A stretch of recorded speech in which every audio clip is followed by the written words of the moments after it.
Do you speak English? I suppose no. Si tu regardes cette vidéo, c'est que tu n'es probablement pas un pro de l'anglais.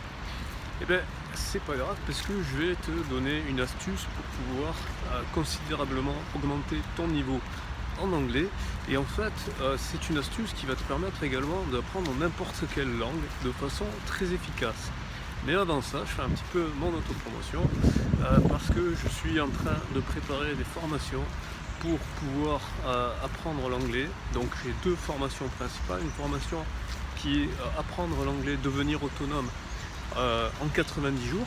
Donc c'est une formation qui se décline selon trois niveaux, que tu sois débutant, intermédiaire ou avancé. Sachant que c'est cumulatif, c'est-à-dire que si tu es intermédiaire, eh ben, tu vas avoir accès au module des débutants, parce que ça fait jamais de mal d'avoir une piqûre de rappel, et si tu es avancé, tu auras accès au module des intermédiaires et au module des débutants. Donc cette formation sur 90 jours, devenir autonome en anglais, il n'y a pas de recette miracle, ça ne marche que si tu fais les exercices qui sont proposés. À l'issue de chaque vidéo, tu vas avoir un certain nombre d'instructions, de choses concrètes à faire. Et donc si tu les fais, eh bien, au bout de 90 jours, tu seras autonome en anglais, tu pourras te débrouiller dans n'importe quel pays anglophone. Donc ça, de toute façon, tu cliques sur le lien qui est dans la description et ça te permettra d'accéder au formulaire de contact. Et il y aura un live le dimanche, le dernier dimanche du mois de mars, d'accord, dimanche 31 mars. Et tu pourras venir me poser toutes les questions que tu veux, si tu veux plus de détails là-dessus. Il y a une deuxième formation sur, cette fois, comment augmenter considérablement son vocabulaire en anglais en utilisant le fait qu'il y a plus de 25 000 mots du vocabulaire anglais qui sont directement ou très faiblement indirectement du français. Donc cette formation, c'est une sorte de vocabulaire spécialisé sur les mots d'origine française. C'est sur 30 jours, ça te permettra de considérablement augmenter ton vocabulaire. Donc pareil, même remarque, tu cliques sur le lien qui est dans la description pour accéder au formulaire de contact si tu veux plus de détails. Et tu peux également venir au live du 31 mars qui aura lieu à 19 h si tu veux me poser des questions en direct. Ensuite, une troisième formation qui elle par contre n'a rien à voir avec l'anglais, c'est une formation comment apprendre à écrire des documents PDF de toute qualité professionnelle, et donc comment apprendre à écrire un livre et pouvoir le publier soi-même, soit sur son blog, soit sur des sites comme Amazon ou d'autres sites qui te permettent de promouvoir le contenu que tu vas créer. C'est justement le logiciel que j'ai utilisé et que j'utilise encore actuellement pour pouvoir écrire le livre que je suis en train d'écrire sur la phonétique anglaise comparée à la phonétique française. Donc d'ailleurs, si tu cliques sur le lien qui est dans la vidéo, dans la description de la vidéo, tu pourras accéder gratuitement à un extrait de mon livre que je vais publier bientôt, qui traite de la phonétique française dans son intégralité et de la phonétique anglaise dans son intégralité, plus une comparaison entre les deux, avec pour objectif de te permettre de considérablement augmenter ton niveau de prononciation en anglais. C'est à ça que ça sert la phonétique, ça sert à améliorer la prononciation. Et en plus de ça, il y a un petit historique de la langue française, l'histoire de la langue française, et un petit historique de l'histoire de la langue anglaise. Donc là j'en suis à 119 pages.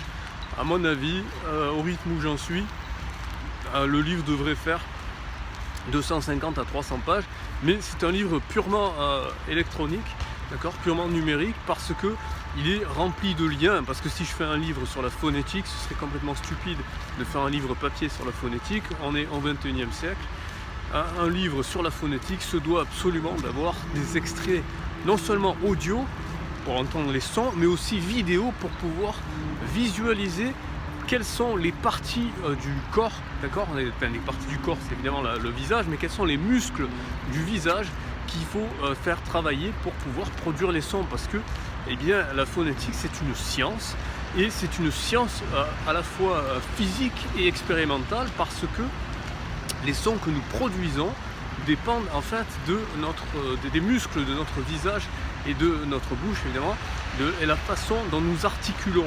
D'accord ? Il y a un certain nombre de sons limités que l'humain peut créer, et c'est pour ça que la phonétique est extrêmement puissante, puisque la phonétique a étudié tous les sons que les humains peuvent produire et qui donc décrivent la variété des langues humaines.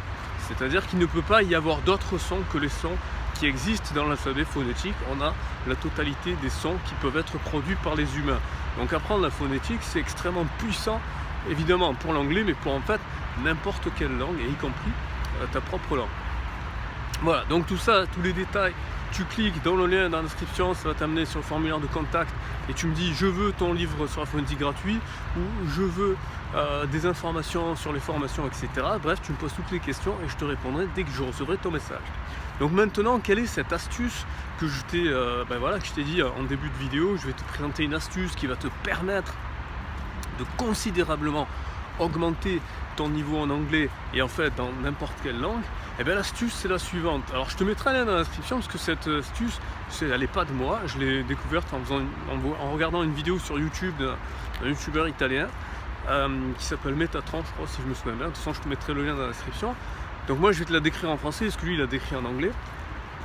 L'astuce ça consiste au réveil de dire l'action que tu fais. Par exemple, je me réveille, mais tu le dis dans la langue que tu veux apprendre. Donc là je vais donner un exemple avec l'anglais.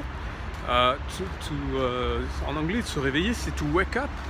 Et comme tu es en train de le faire, les Anglais ils ont un temps spécifique pour préciser les actions que tu es en train d'entreprendre. C'est ce qu'on appelle le gérondif d'un point de vue grammatical, et que on note en anglais avec la forme to be, l'auxiliaire to be, le verbe être, plus ing. Donc tu diras par exemple I am waking up, ou tout simplement I am awaking. Et ensuite, par exemple, quand tu vas aller prendre ta douche, tu vas dire I am taking my shower. Donc en fait, tu vas, à chaque fois que tu vas faire tes actions quotidiennes, c'est-à-dire les actions que tu fais vraiment tous les jours sans réfléchir, les trucs de base, genre se réveiller, se doucher, I am having my breakfast. Je suis en train de prendre mon petit déjeuner. Oui, au passage, on ne dit pas I am taking my breakfast. D'accord? C'est une faute d'anglais si tu dis ça. On dit I am having my breakfast and I am having my dinner. Or I am having my lunch et voilà, et des choses comme ça. Ça c'est le petit problème. On commence à parler une langue, on commence à penser dans la langue. Donc en fait, tu vas répéter toutes ces actions-là au moment où tu les fais. Mais tu vas chercher à maximiser le nombre de détails. Par exemple, I am dressing, c'est-à-dire que je suis en train de m'habiller.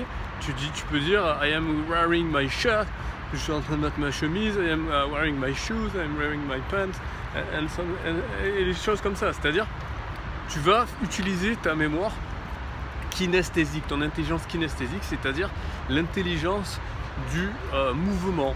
C'est-à-dire que déjà le fait de prononcer, tu vas produire le son, donc du coup tu vas faire travailler ton intelligence auditive, et le fait de prononcer en même temps que tu fais l'action, eh bien tu vas faire travailler ton intelligence kinesthésique, ce qui veut dire que tu vas travailler 2 canaux. Et en fait, tu peux travailler les 3 canaux si tu as l'intelligence de les écrire d'abord. C'est-à-dire soit sur ton smartphone, l'application Notes, soit sur un petit carnet, et du coup tu vas les lire, ce qui fait que tu vas travailler ton intelligence visuelle, ton intelligence auditive, ton intelligence kinesthésique, et donc du coup il n'y a pas d'autre intelligence. Ça, c'est les 3 types généraux d'intelligence. Si tu t'intéresses, c'est une petite parenthèse que je fais, mais si tu t'intéresses à la théorie des intelligences multiples de Howard Gardner, qui a défini 8 types d'intelligence, et bien en fait ces 8 types d'intelligence sont des déclinaisons des 3 grandes catégories d'intelligence qui existent, qui sont l'intelligence donc auditive, l'intelligence visuelle et l'intelligence kinesthésique. Il faut savoir que environ 40% de la population a une intelligence qui est plutôt de type kinesthésique. C'est pour cette raison que très souvent dans les salles de classe c'est un petit peu le chahut, parce que en fait l'être humain a besoin de bouger en règle générale. Et ensuite c'est l'intelligence auditive qui vient après, et ensuite c'est l'intelligence visuelle. C'est-à-dire que, c'est une parenthèse, une petite digression, mais voilà, je le dis vite fait. Le système scolaire en fait a été fait pour les gens qui sont pour favoriser les gens qui ont une intelligence visuelle.